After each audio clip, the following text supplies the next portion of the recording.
भगवान शिव माता पार्वतीला म्हणतात, माझी ही कथा जो मनुष्य ऐकेल त्याला कधीच धनाची, पैशाची, अन्नधान्याची, सुखसमृद्धीची कमी पडणार नाही, हे माझे आज वचन आहे. जे माझी ही कथा ऐकतील त्यांच्या कुटुंबावर कायम माझी कृपा राहील. एका ठिकाणी शांत बसून ही कथा ऐकल्याने कितीही भयंकर रोग, शत्रू, सतावणारे दुःख, साडेसाती, मागची पनवती, मोठे पाप वाऱ्यासारखे भाग्यातून पळून जाते आणि आपल्या मनातील सर्व इच्छा पूर्ण झाल्याची अनुभूती येते. प्रिय भक्तांनो, आज मी तुम्हाला एक कथा ऐकवणार आहे.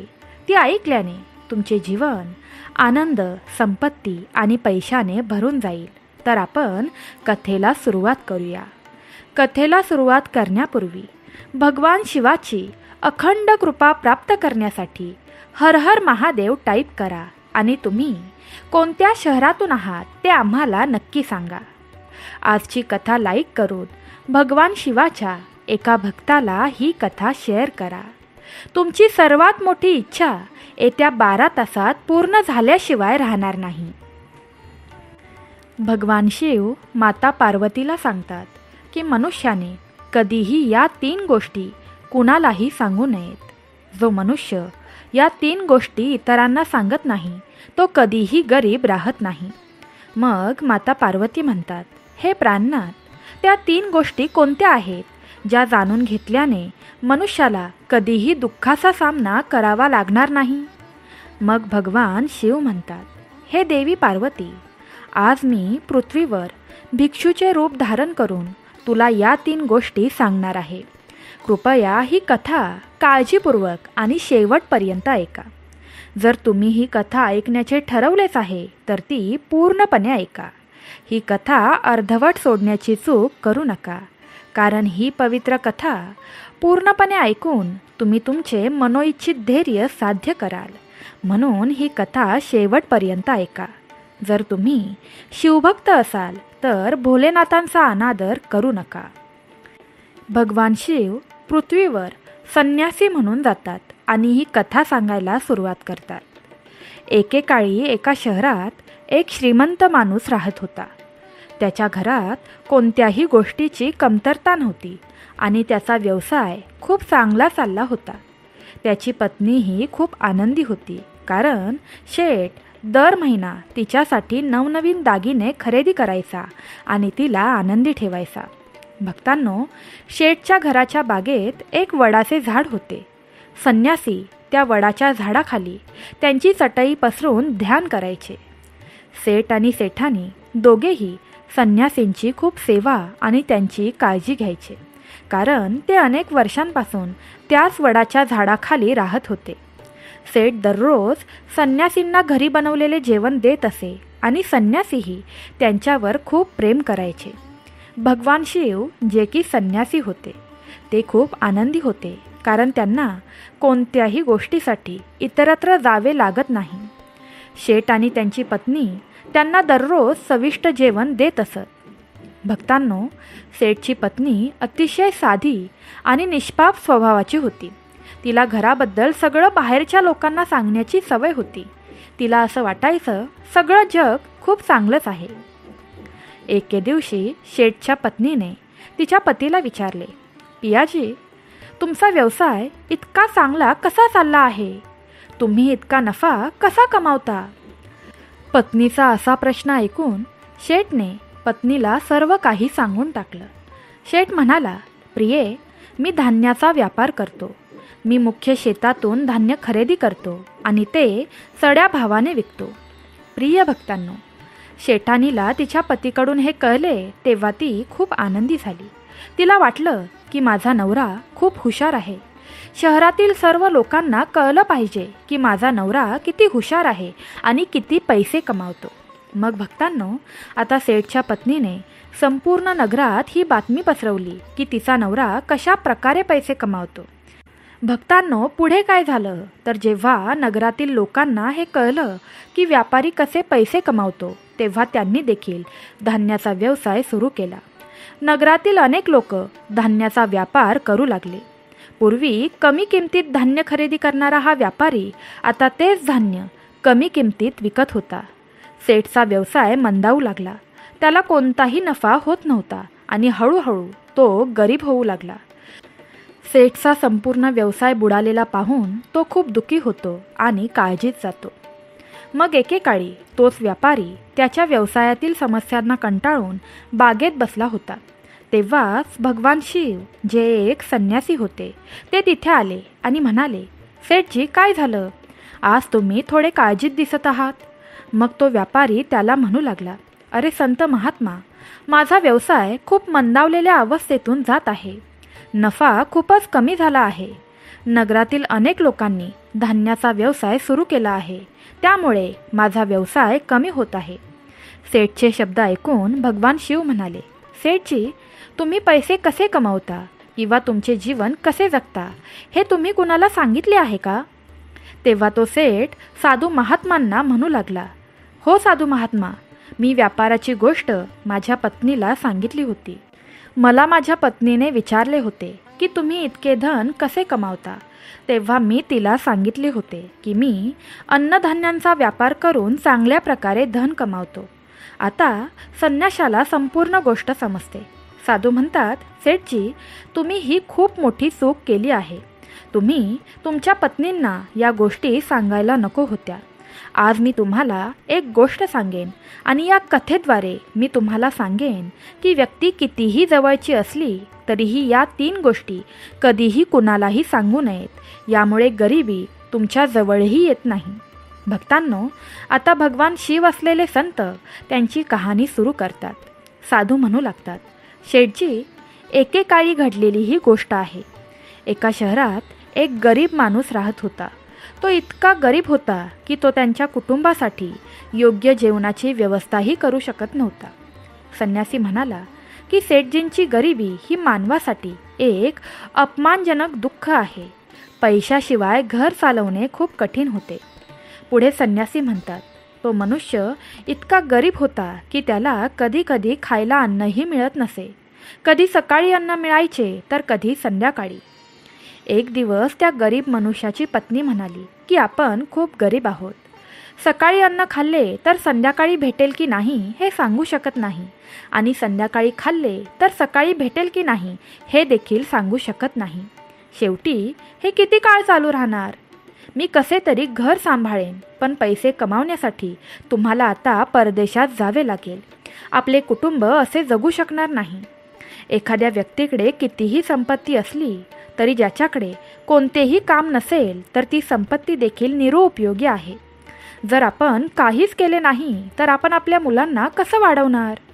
उपाशी मरण्यापेक्षा एखाद्याच्या घरी जाऊन लहान मोठे तुम्ही काम करा आणि ती कमाई आणून मला द्या. यामुळेच आपला उदरनिर्वाह चांगला होऊ शकतो. आता पत्नीच्या वारंवार आग्रहावरून तो गरीब माणूस पैसे कमावण्याच्या आशेने घराबाहेर पडला. तो जंगलातून राज्यात निघून गेला. चालत चालत तो एका जंगलात पोहोचला. तो एक लांब प्रवास करून जात होता. तो बिचारा मनुष्य आता पूर्णपणे थकला होता. तेव्हा त्याला दिसले की समोर एक सावलीदार वडाचे झाड होते. त्या झाडाला लांब फांद्या होत्या. त्याची मुळे जमिनीला स्पर्श करत होती. थंड सावली पाहून तो बिचारा त्या झाडाखाली बसला आणि विश्रांती घेऊ लागला. भक्तांनो, संन्यासी पुढे म्हणतात की बिचारा तो वटवृक्षाखाली आरामात झोपला होता. मग त्याला असे दिसले की कुठून तरी एक साप येतोय आणि त्या झाडावर चढतोय. तो बिचारा माणूस त्या सापाकडे काळजीपूर्वक पाहत होता. तो मनात विचार करू लागला की हा साप या झाडावर का चढत आहे आणि त्याला नक्की काय करायचे आहे. तेव्हा त्याने पाहिले की त्या वृक्षाच्या झाडावर पोपट आणि मैनेचे घरटे होते.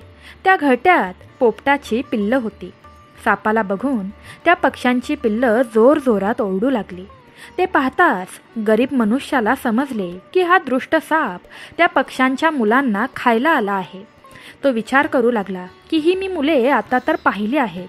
जर मी त्यांना आता वाचवले नाही तर मला अपराधी वाटेल. मुलेही मुलेच असतात, मग ती माणसाची असो किंवा पक्ष्यांची. मुलांचे नेहमी संरक्षण केले पाहिजे. दरम्यान तो साप त्या पक्ष्याच्या एका पिल्लापर्यंत पोहोचतो. मग तो गरीब माणूस उठतो आणि पटकन वडाच्या झाडावर चढतो. त्याने तो साप मारूनच टाकला आणि खाली फेकून दिला. मग तो त्याच झाडाखाली येऊन झोपी गेला. पोपट आणि मैना यांची मुले त्यांच्या मनात त्या गरीब माणसासाठी प्रार्थना करू लागली की ज्याने त्यांचे रक्षण केले होते त्यांना कायम सुखी ठेवा. भक्तांनो, त्याच वेळी पोपट आणि मैना त्यांच्या मुलांकडे येतात. पोपट आणि मैना यांची पिल्ले त्यांच्या पालकांना त्यांच्याजवळ येताना पाहून खूप आनंदी होतात आणि ते त्यांना संपूर्ण घटना सांगून टाकतात. आज जो मनुष्य या झाडाखाली झोपला आहे तो आमच्यासाठी देवदूत म्हणून आला आहे. एक भयानक नाग आम्हाला खायला आला होता. मग याच माणसाने त्या धोकादायक सापाला मारून आमचे प्राण वाचवले आहेत. आपण त्याचे ऋणी झालो आहोत. जर या मनुष्याने तो साप मारला नसता तर आज आपण घरट्यात जिवंत नसतो. यामुळे आमच्यावर त्याचे खूप मोठे उपकार झाले आहेत. पोपट आणि मैना यांच्या मुलांकडून त्या प्रवाशाची स्तुती ऐकून ते खूप आनंदी होतात. पोपट आणि मैना त्या गरीब माणसाकडे जातात आणि म्हणतात, अरे मनुष्या, आज तू आमच्या मुलांचे प्राण वाचवून आम्हाला आपले ऋणी बनवले आहेस. तू कोण आहेस आणि कुठे चालला आहेस? पोपट आणि मैना यांनी विचारल्यावर तो गरीब माणूस म्हणाला, अरे पक्ष्यांनो, मी एक गरीब मनुष्य आहे आणि पैसे कमावण्यासाठी मी परदेशात जात होतो.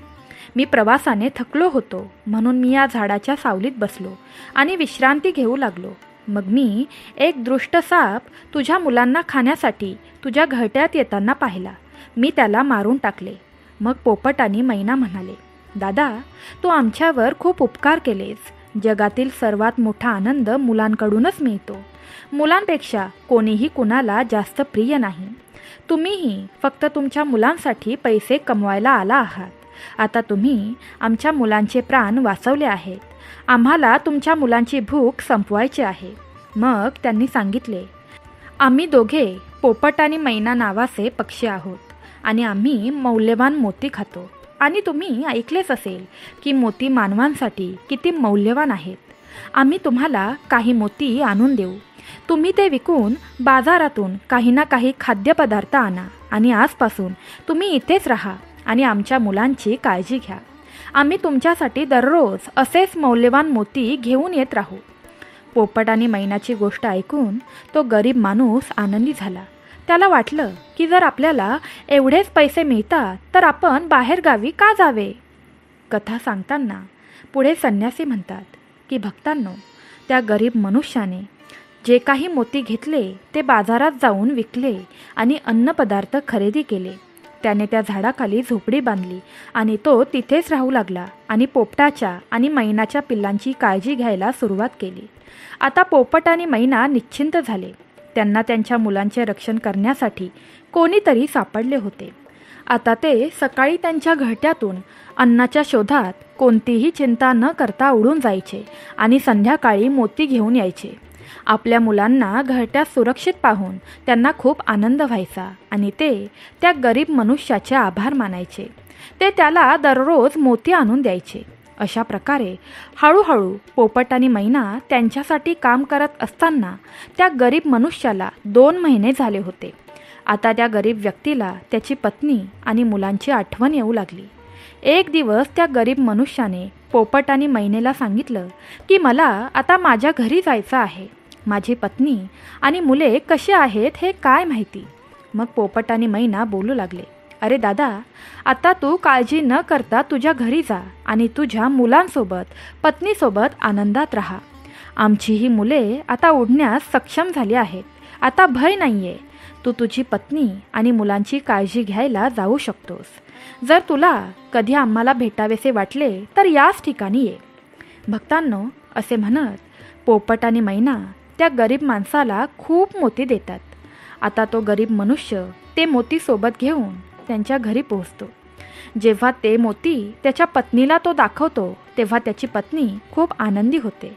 तिने विचारलं, पतिदेव, तुला हे मौल्यवान मोती कुठून मिळाले? मग तो मनुष्य बोलू लागला, अगं प्रिये, मी गेल्या 2 महिन्यांपासून पोपट आणि मैनेसाठी काम करत होतो आणि त्यांनीच मला हे मौल्यवान मोती दिले आहेत. हे मोती खूप मौल्यवान आणि अमूल्य आहेत. आपण ते विकू आणि आपले घर आणखी मोठे करू. मी माझ्या मुलांसाठी चांगले कपडे घेईन आणि तुझ्यासाठीही नवनवीन दागिने बनवून देईन. प्रिय भक्तांनो, संन्यासींच्या रूपात असलेले भगवान शिव म्हणतात, शेठजी, आता त्या मनुष्याने ते मोती विकले आणि बाजारातून त्याच्या घरातील सर्व आवश्यक वस्तू आणल्या आणि त्याचे नवीन घर बांधायला सुरुवात केली आणि तो आरामदायी जीवन जगू लागला. भक्तांनो, असेच दिवस जात होते आणि एक दिवस त्या नगरातील राजा प्रतापसिंह एका विचित्र आजाराने ग्रस्त झाला. दूरदूरचे वैद्य राजाला भेटायला आले आणि त्यांच्या पद्धतीने त्याच्यावर उपचार करू लागले, पण राजाच्या प्रकृतीत काहीच सुधारणा झाली नाही. जेव्हा राजा कोणाच्याही उपचाराने बरा झाला नाही, तेव्हा एक वैद्य राजाला म्हणू लागला, महाराज, तुमचा जीव नक्कीच वाचू शकतो. जर तुम्हाला पोपटाच्या बाळाचे मांस मिळाले तर तुम्ही नक्कीच कायमचे बरे व्हाल.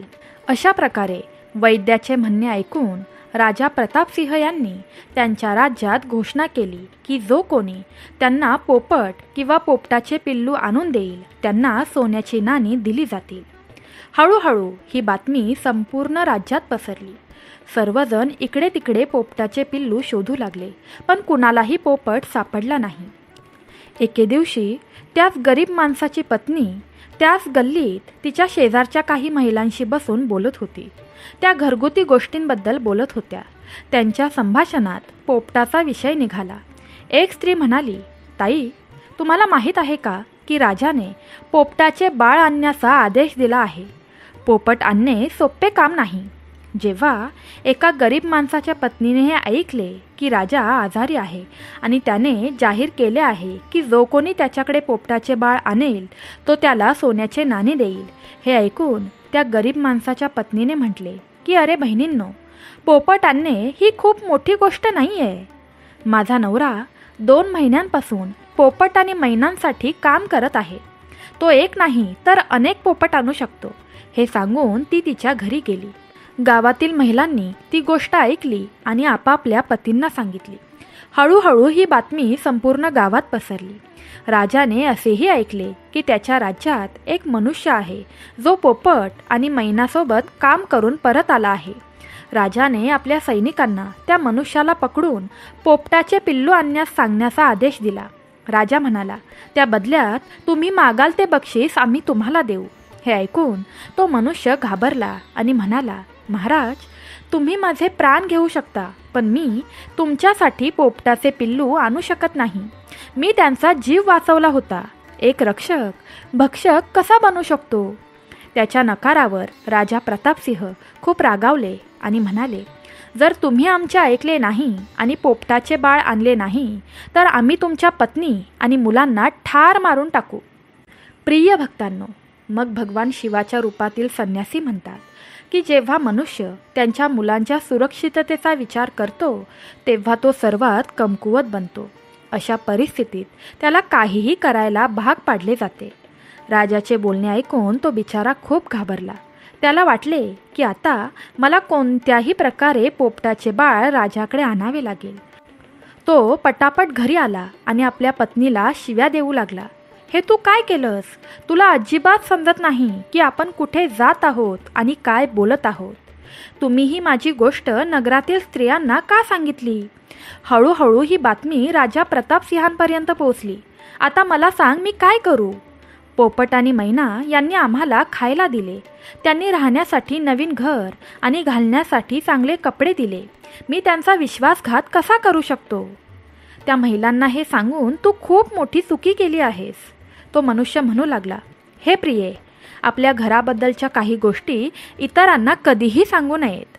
पहिली गोष्ट, तुमच्या घरात किती पैसे आहेत आणि तुमच्या उत्पन्नाचा स्रोत काय आहे, या गोष्टी कधीही इतरांना सांगू नयेत. दुसरी म्हणजे पती पत्नींमधील प्रेम बाहेरच्या लोकांसमोर सांगू नये. तिसरी गोष्ट म्हणजे भांडणे, मतभेद, आदर आणि अपमानाच्या गोष्टी कधीही इतरांसमोर बोलू नयेत, अन्यथा लोक आपलं गुपित जाणतात आणि आपल्या कमकुवतपणाचा फायदा घेतात. चौथी गोष्ट म्हणजे तुमचा कमकुवतपणा इतरांना सांगू नका आणि तुमच्या प्रगतीचे रहस्य कुणाही समोर मांडू नका. ज्या गोष्टी तुमच्या कुटुंबाला दुःख देऊ शकतात त्या कधीही बाहेर सांगू नयेत. विशेषतः तुमच्या पत्नीला अशा गोष्टी सांगू नका ज्यामुळे घराचा आदर नष्ट होऊ शकतो, कुटुंबात संकट येऊ शकते, कुणाचा तरी जीव जाऊ शकतो, कुटुंबात कलह निर्माण होऊ शकतो आणि तुमचे नाते बिघडू शकते. कारण असे म्हटले जाते की महिला काही गोष्टी पोटात पचवू शकत नाही. आता तो बिचारा मनुष्य म्हणू लागला, अगं प्रिये, तुझी ही चूक आज आपल्या कुटुंबाला मृत्यूच्या तोंडात टाकत आहे. जर तुम्ही हे सत्य लपवले असते तर आज आपण आपल्या घरात कोणत्याही भीतीशिवाय आनंदी जीवन जगत असतो. आता राजाच्या आज्ञेनुसार राजाला पोपटाचे बाळ आणून राजाला द्यावे लागेल. पण असे केल्याने मला पापी म्हटले जाईल. ज्या मुलांची मी इतके दिवस काळजी घेतली, ज्यांना मी मरण्यापासून वाचवले, आता मी त्यांना मृत्यूच्या जबड्यात कसे टाकू शकतो? मग त्याची पत्नी म्हणाली, पतिदेव, मला क्षमा करा, पण आता काहीही झालं तरी आपल्याला आपल्या मुलांचे प्राण वाचवावे लागतील आणि आपल्या मुलांचे प्राण वाचवण्यासाठी तुम्हाला हे पाप करावेच लागेल. प्रिय भक्तांनो, आता अधिकाधिक असह्य होत तो गरीब माणूस त्या जंगलाकडे चालू लागला, जिथे तो पोपटाच्या मुलांची काळजी घेत होता. जेव्हा पोपट, मैना आणि त्यांच्या मुलांनी त्या गरीब मनुष्याला त्यांच्याकडे येताना पाहिले, तेव्हा त्याच्या पिल्लांना खूप आनंदी झाला. आपल्या मुलांना खूप आनंदी पाहून पोपट आणि मैना म्हणाले, अरे बाळांनो, तुम्ही इतके आनंदी का आहात? तो तुमच्यापैकी एकाला घेऊन जायला येत आहे. आज तुमच्यापैकी कोण त्याच्यासोबत जाईल आणि त्याच्या मुलांचे प्राण कोण वाचवेल? पोपट म्हणाला, मुलांनो, पण एक गोष्ट लक्षात ठेवा, तुमच्यापैकी जो कोणी त्याच्यासोबत जाईल तो कधीही परत येणार नाही. तो नगराच्या राजाचे अन्न बनेल. प्रिय भक्तांनो, मग पोपटाच्या मुलांनी विचारले, तुम्ही असे का बोलत आहात? पोपट म्हणाला, मुलांनो, येथील राजा आजारी पडला आहे आणि एका वैद्याने त्याला पोपटाच्या बाळाचे मांस खाण्यास सांगितले आहे. म्हणूनच तो तुमच्यापैकी एकाला घ्यायला आला आहे. जर तुमच्यापैकी कोणी त्याच्यासोबत जाण्यास तयार असेल तर तो जाऊ शकतो. मग एका पिलाने म्हटले, हे पालकांनो, त्या मनुष्याने आपल्या सर्वांचे प्राण वाचवले आहेत आणि आज तो मनुष्य खूप मोठ्या संकटात आहे. अशा परिस्थितीत आपणही त्याला मदत केली पाहिजे. जरी आपल्याला आपला जीव गमवावा लागला तरीही आपण त्याच्यासोबत नक्कीच जाऊ. मी त्या मनुष्यासोबत जायला तयार आहे, असे एक पिल्लू म्हणाले. दुसरीकडे तो मनुष्य त्या वडाच्या झाडाखाली येतो आणि पोपट आणि मैना यांना आपले दुःख सांगू लागतो. मग पोपट आणि मैना म्हणतात, अरे दादा, काळजी करू नकोस, आमची मुले तुझ्यासोबत यायला तयार आहेत. तू यापैकी एकाला घे. आता तो गरीब माणूस त्या पोपटाच्या पिल्लांपैकी एक घेऊन परत येतो आणि ते त्या राजाला देतो. तेव्हा त्याच्या डोळ्यात अश्रू असतात. राजा त्या पोपटाच्या बाळाला पिंजऱ्यात बंद करतो आणि त्याच्या नोकराला ते ठेवण्यास सांगतो. राजा म्हणतो की आपण सकाळी ते बाहेर काढू आणि नंतर त्याचे मांस खाऊ. भक्तांनो, आता काय होतं तर राजा प्रतापसिंह यांना एक मुलगा असतो, जो प्राणी आणि पक्ष्यांवर भयंकर प्रेम करत असतो. त्याला माहीत नव्हतं की हा पोपट त्याच्या वडिलांना खायला आणला आहे. तो त्याच्या मित्रांसोबत त्याच ठिकाणी खेळत होता जिथे पोपटाचे बाळ पिंजऱ्यात कैद होते. जेव्हा राजकुमाराला पिंजऱ्यात बंद केलेला एक सुंदर पोपट दिसतो तेव्हा तो त्याच्याशी खेळू लागतो. मग राजकुमाराचा एक मित्र म्हणतो, मित्रा, तुम्ही या पक्षाला बाहेर काढा. तो खूप सुंदर पोपट आहे. त्याला पिंजऱ्यात ठेवणे योग्य नाही. आपण त्याला सोडलं पाहिजे. आपल्या मित्राचे म्हणणे ऐकून राजकुमार पोपटाच्या बाळाला पिंजऱ्यातून बाहेर काढतो. जेव्हा तो मुलगा पोपटाला पिंजऱ्यातून बाहेर काढतो तेव्हा तो पोपट आकाशात उडून जातो आणि हळूहळू ही गोष्ट राजापर्यंत जाऊन पोहोचते की तुमच्या राजकुमाराने या पोपटाच्या पिल्लाला सोडून दिले आहे. आता तुमचा जीव वाचवणे खूप मुश्किल आहे. हे ऐकून त्या राजाला खूप जास्त राग आला आणि त्याने लगेचच राजकुमाराला बोलवले आणि रागाने बोलू लागला, अरे मूर्ख मुला, तू त्या पोपटाच्या बाळाला का सोडून दिलं? राजकुमार खूप घाबरला आणि म्हणाला, बाबा, मला कसे माहीत असेल की ते उडून जाणार आहे? मला फक्त त्याच्याशी खेळायचं होतं. आपल्या मुलाचं हे बोलणं ऐकून राजा आणखीनच संतापला आणि त्याने त्याला शहरातून हाकलून लावण्याचा आदेश दिला. प्रिय भक्तांनो, आता राजाचे सैनिक राजकुमाराला नगराच्या हद्दीबाहेर सोडतात. दुसरीकडे पोपटाचे बाळ त्यांच्या पालकांकडे उडून जाते आणि त्यांना राजाच्या मुलाने वाचवले हे सर्व सांगून टाकते. पोपट आणि मैना यांनी त्यांच्या मुलांना पाहिले तेव्हा ते म्हणाले, बाळा, राजाच्या मुलाने तुला मुक्त केले आहे, पण तो स्वतः अडचणीत सापडला आहे. त्याच्या दृष्ट वडिलांनी त्याला नगराबाहेर हाकलून लावले आहे. आता त्याच्या आयुष्याची जबाबदारी तुमच्यावर आहे. तू जाऊन त्याला मदत कर. पोपट राजकुमाराला मदत करण्यासाठी त्याच्याकडे पोहोचतो. राजकुमार त्याला पाहताच ओळखतो. हा तोच पक्षी आहे जो मी पिंजऱ्यातून सोडला होता. राजकुमार म्हणतो, तुझ्यामुळे माझ्या वडिलांनी मला नगरातून हाकलून लावले. आता तूच सांग, मी काय करू? तेव्हा त्या पोपटाचे पिल्लू म्हणते, अरे मित्रा, तू घाबरू नकोस. तू माझा जीव वाचवला आहेस, यामुळे मी तुला मदत करायला आलो आहे. आता प्रत्येक दुःखसुखात मी तुझ्यासोबत राहीन. भक्तांनो, राजकुमार आनंदी होतो कारण त्याने त्याला आधार दिलेला असतो. आता पोपट आणि राजकुमार दोघेही वेगवेगळ्या नगरात फिरू लागतात. आनंदाने अन्न खाऊ लागतात. एक दिवस चालत चालत दोघेही एका सुंदर बागेत पोहोचले. तिथे एका राजाची मुलगीही तिच्या मैत्रिणींसोबत फिरायला त्याच बागेत येत होती. त्या राज्यातील राजाच्या कन्येचे नाव रूपमती होते. राजकुमारी रूपमती खूप सुंदर होती आणि तिच्या सौंदर्याची चर्चा संपूर्ण नगरात होती. राजकुमार आणि पोपट बागेत बसले होते तेव्हा राजाची मुलगी रूपमती तिच्या मैत्रिणींसह बागेत फिरायला आली होती. राजकुमारीला पाहून राजकुमार झाडामागे लपतो आणि पोपट राजकुमारीच्या समोर येतो. त्या सुंदर पोपटाला पाहून राजकुमारी मोहित होते. ती ते पकडण्याचा प्रयत्न करते, पण पोपट तिच्या हातात येत नाही. इथे राजकुमार रूपमतीच्या सौंदर्याने मोहित होतो. प्रिय भक्तांनो, बागेत काही वेळ घालवल्यानंतर राजकुमारी तिच्या राजवाड्यात परतते. राजकुमार राजकन्येवर पूर्णपणे मोहित झाला होता. आता त्याला एकही क्षणासाठी बरे वाटत नव्हते. मग पोपट म्हणाला, मित्रा, काळजी करू नकोस. मी तुम्हाला तुमच्या आवडत्या व्यक्तीची ओळख करून देईन.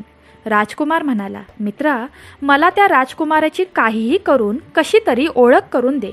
मी आता तिच्याशिवाय राहू शकत नाही. पोपट म्हणाला, मित्रा, तुझा माझ्यावर विश्वास आहे. मी शोधून नक्कीच काढेन ती राजकुमारी कुठे राहते आणि तिला तू कसे भेटू शकतोस. आता पोपट राजकुमारी रूपमतीकडे जातो. राजकुमारीच्या राजवाड्याभोवती सैनिक तैनात होते, पण पोपट त्यावर उडून राजकुमारीच्या खोलीबाहेर बसतो. पोपट तिथून सगळं दृश्य पाहत असतो आणि राजकुमाराला येऊन सांगतो की राजवाड्यात राजकुमारीला भेटणे खूप कठीण आहे. पोपट म्हणतो, तू एक काम कर, तुझा रुमाल मला दे. मी आज तुझा रुमाल राजकुमारीला देईन आणि तिची ओढणी मी घेऊन येईन. आज रात्री पोपट राजकुमाराचा रुमाल घेऊन राजकुमारीजवळ जातो. तो राजकुमारीची ओढणी सोबत घेऊन येतो आणि राजकुमाराचा रुमाल तिच्या जवळ ठेवून येतो. सकाळी जेव्हा राजकुमारी रूपमती उठते तेव्हा तिला दिसते की तिची ओढणी गायब आहे आणि त्या ओढणीच्या ठिकाणी एका पुरुषाचा रुमाल ठेवलेला आहे. तिला दिसते की माझी ओढणी गायब करून कुणीतरी इथे पुरुषाचा रुमाल ठेवलेला आहे. हे सर्व पाहून राजकुमारी खूप चिंताग्रस्त होते आणि तिच्या सर्व सैनिकांना सावध करते. ती रात्री तिच्याकडे आलेल्या पुरुषाबद्दल सैनिकांना विचारते, पण कुणाकडेही काहीच उत्तर नसते. आता राजकुमारीच्या खोलीची सुरक्षा आणखी वाढवण्यात आली होती. प्रिय भक्तांनो, दुसऱ्या रात्री पुन्हा पोपट राजकुमारीच्या खोलीत जातो आणि त्याच्या मित्राने लिहिलेले पत्र राजकुमारीजवळ ठेवतो.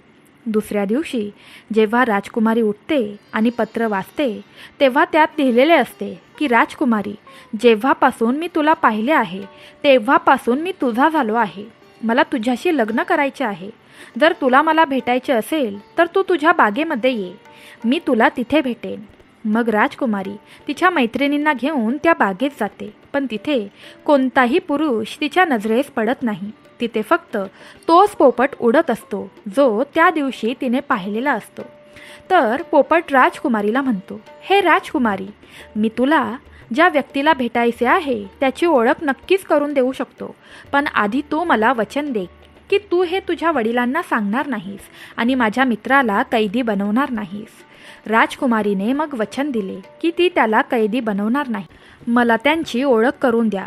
मला हे देखील पाहायचे आहे की इतक्या कडक सुरक्षेतही माझ्या खोलीत पोहोचलेला तो मनुष्य कोण आहे. मग पोपटाने त्याच्या मित्राला म्हणजेच त्या राजकुमाराला बोलावले. भक्तांनो, राजकुमार देखील दिसायला खूप सुंदर होता. राजकुमाराचा चेहरा पाहून राजकुमारी देखील त्याच्यावर मोहित झाली.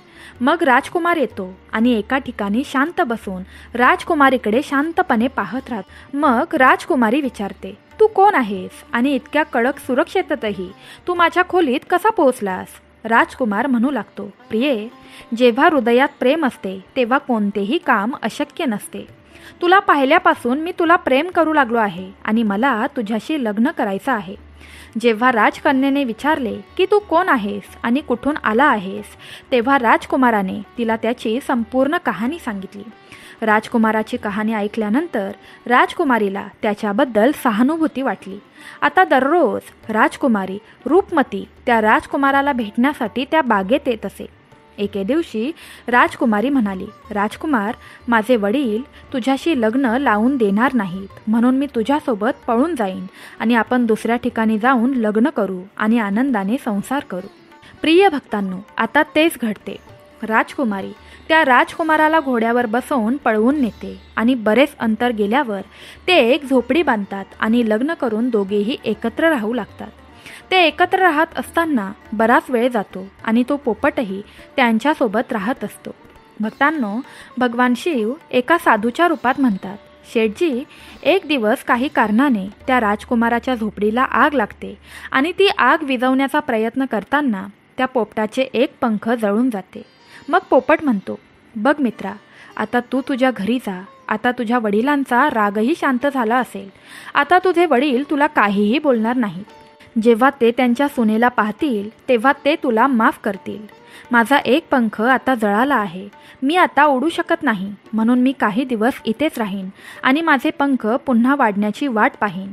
जेव्हा माझे पंख पुन्हा वाढतील तेव्हा मी तुम्हाला भेटायला नक्कीच येईन. मग भक्तांनो, अशा प्रकारे राजकुमार आणि त्याची पत्नी दोघेही त्यांच्या नगराकडे निघाले. चालत असताना वाटेत एक नदी लागते. त्या नदीत एक नाविक होडी चालवत असतो. राजकुमार आपल्या पत्नीला घेऊन होडीमध्ये बसतो. थोडं दूर अंतरावर पोहोचल्यावर राजकुमार पाहतो की होडीमध्ये एक उंदीर सारखा सारखा येत आहे. पण कित्येक वेळा त्या उंदराला होडी चालकाने बाहेर टाकले, तरीही तो उंदीर पुन्हा पुन्हा तिथेच येत होता.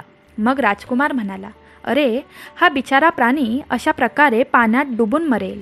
तो आपला जीव वाचवण्यासाठी या होडीत येत आहे, त्याला सडू द्या. जेव्हा राजकुमाराने खलाशाला सांगितले की उंदराला सडू द्या, तेव्हा राजकुमाराच्या विनंतीवरून खलाशाने म्हणजेच होडी चालकाने त्या उंदराला त्याच्या होडीवर चढू दिले. जेव्हा उंदीर होडीच्या आतमध्ये आला तेव्हा तो आतमध्ये जाऊन कुठेतरी लपून बसला आणि आता हळूहळू अचानक होडीमध्ये पाणी येऊ लागले. प्रिय भक्तांनो, त्याच उंदराने त्या होडीला होल पाडलेला होता, त्यामुळे पूर्ण होडी पाण्याने भरून गेली होती. याच होलामुळे हळूहळू पूर्ण होडी पाण्याने भरली आणि पाण्यात डुबून गेली. त्याचवेळी राजकुमार आणि त्याची पत्नी पाण्यामध्ये पोहू लागले. पाण्यात पोहता पोहता राजकुमार एका दूर ठिकाणी जाऊन पोहोचला आणि त्याच नदीमधून पोहता पोहता ती राजकुमारी एका राज्याच्या नदीकिनारी जाऊन बेशुद्ध पडली. नदीकिनारी बेशुद्ध पडलेली राजकुमारी हिला पाहून त्या बागेचा माळी ही खबर जाऊन राजाला देतो. राजा जेव्हा त्या सुंदर राजकुमारीला पाहतो तेव्हा तो तिला पाहून मोहित होतो आणि राजकुमारीला घेऊन आपल्या राजदरबारात येतो. राजदरबारात येऊन वैद्याला बोलावून तिच्यावर उपचार करतो. खूप दिवसानंतर जेव्हा राजकुमारी बरी होते तेव्हा ती बघते की एका राजदरबारात आपण आहोत आणि तिच्या बाजूला राजा उभा राहून राजकुमारीच्या सुंदर सौंदर्याकडे पाहत आहे. आता त्या नगराचा राजा त्या राजकुमारीशी विवाह करू इच्छित असतो. मग राजा त्या राजकुमारीला बोलू लागतो, हे राजकुमारी, तुझे या दुनियेमध्ये कोणीही नाही. तू माझी पत्नी बन, तू माझी राणी बन आणि आपल्या महालामध्ये खूप आनंदाने तुझे आयुष्य जग. भक्तांनो, ती राजकुमारी खूप बुद्धिमान होती. तिने आपल्या मनात विचार केला की जर या क्षणी तिने राजाला लग्न करण्यास नकार दिला तर तो राजा तिच्यावर जबरदस्ती करेल आणि तिने राजाकडे या गोष्टीसाठी काही दिवसांचा वेळ मागितला. रूपमती बोलू लागली, राजासाहेब, तुम्ही थोडे दिवस थांबा, मग मी तुमच्याशी नक्कीच विवाह करेन. राजकुमारी त्याच राजाच्या महालात राहू लागली आणि तेथील गरिबांना आणि ज्यांना अन्नाची गरज आहे त्यांना अन्न देण्याची सेवा करू लागली. भक्तांनो, तिथे काय झालेले असते तर राजकुमारी, तिचा जो पत्नी असतो तो पाण्यातून पोहत पोहत इकडे तिकडे फिरत असतो. तो भयंकर मोठ्या संकटात सापडलेला असतो आणि अन्नाच्या शोधात तो त्याच ठिकाणी पोहोचतो जिथे राजकुमारी गरिबांना अन्नदान करत असते. मग राजकुमारी त्याला पाहते आणि बघता क्षणी ती त्याला ओळखते आणि मग तिच्या डोळ्यात पाणी येते आणि तिने राजकुमाराला एकांतात बोलावले आणि सर्व गोष्ट सांगून टाकली. तिने त्याला सांगितले की हे स्वामी, तुम्ही याच राजाच्या महालात आरामात राहा आणि नोकरी करा. जेव्हा आपल्याला चांगला मोका मिळेल तेव्हा आपण इथून पळून जाऊ.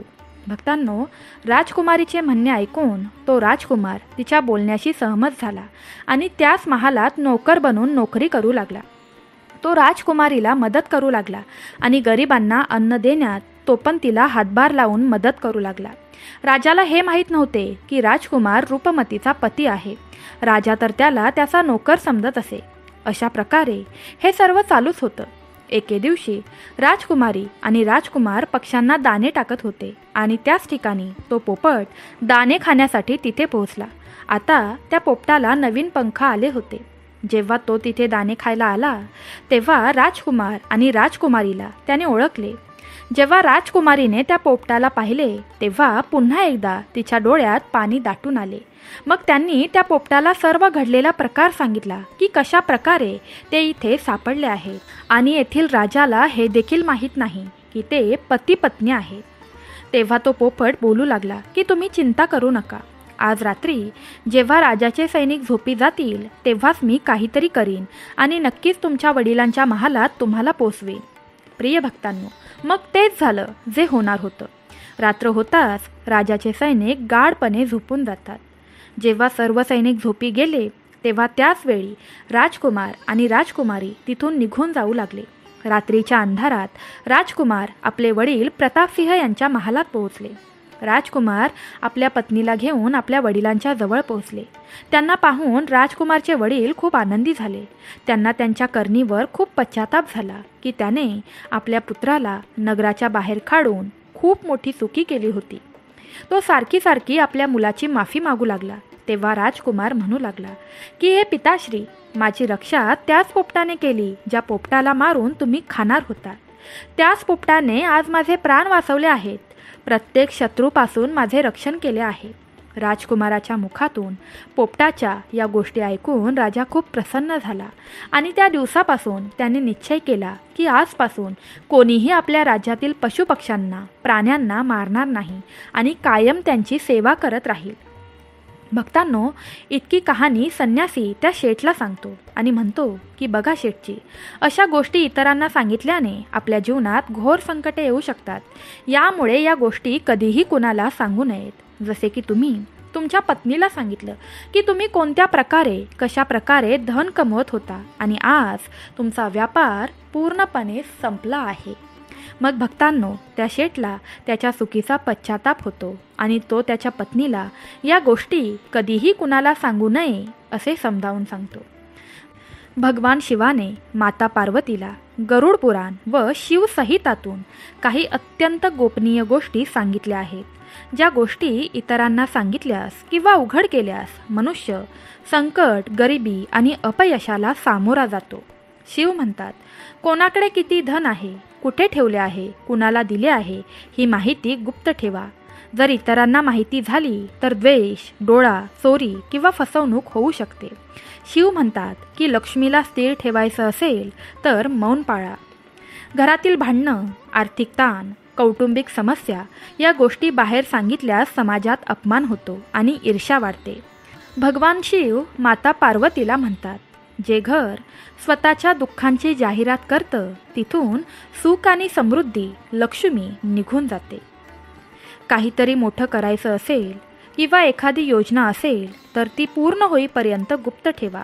शिव म्हणतात की माणसाने आपल्या धैर्याची गोष्ट फक्त कर्मात दाखवावी, शब्दात नाही, कारण ईर्ष्या करणारे आपल्याला अडवू शकतात. आपण जप, ध्यान, दान, सेवा किंवा तप करत असाल तर ती गोष्ट इतरांना सांगू नये. शिव म्हणतात, जे आपल्या पुण्यकर्माचं प्रदर्शन करतात त्यांचं पुण्य कमी होतं आणि अहंकार वाढतो. भक्तांनो, आपल्या अपयशाची कथा वारंवार सांगू नये. अपयशाचं रडगाणं हे दुर्बलतेचं लक्षण आहे. शिव माता पार्वतीला सांगतात की जो आपल्या अपयशांची जाहिरात करतो त्यांचं आत्मबल नष्ट होतं आणि समाजात त्यांचं स्थान कमी होतं. शेवटचं सांगायचं झालं तर शिव सांगतात की मौन हे सर्वात मोठं कवच आहे. ज्याच्या जीवनात मौन, संयम आणि गोपनीयता आहे त्याच्याकडे सुख, संपत्ती आणि शांती टिकते. आणि भक्तांनो, अशा प्रकारे आजची कथा संपत आहे. मला आशा आहे की तुम्हाला आजच्या कथेतून काही ना काही शिकायला भेटले असेल. प्रिय भक्तांनो, तुम्हाला आजची कथा कशी वाटली हे नक्की आम्हाला कमेंट करून सांगा. तुम्हाला आजची कथा आवडली असेल तर आपल्या कमेंट बॉक्समध्ये भगवान शिवाचा आणि स्वामी समर्थ आईचा जयघोष करायला विसरू नका. ही कथा तुम्हाला आवडली असल्यास एक लाईक आणि एक कमेंट करा. तुमचा एक लाईक आणि तुमची एक कमेंट आम्हाला खूप मदत करते. तुम्ही जर आपल्या चॅनलवर नवीन असाल तर आपल्या आम्ही स्वामी भक्त या चॅनलला सबस्क्राईब करा. भगवान शिव तुमच्या सर्व इच्छा पूर्ण करो आणि नेहमी तुम्हाला आनंदात ठेवो, हसत खेळत ठेवो, हीच स्वामी समर्थ आईच्या चरणी आणि भगवान शिवाच्या चरणी प्रार्थना करते. पुन्हा भेटूया नवीन व्हिडिओमध्ये. तोपर्यंत तुम्ही सर्वांनी तुमची काळजी घ्या. सांब सदाशिव. राधे राधे. श्री स्वामी समर्थ.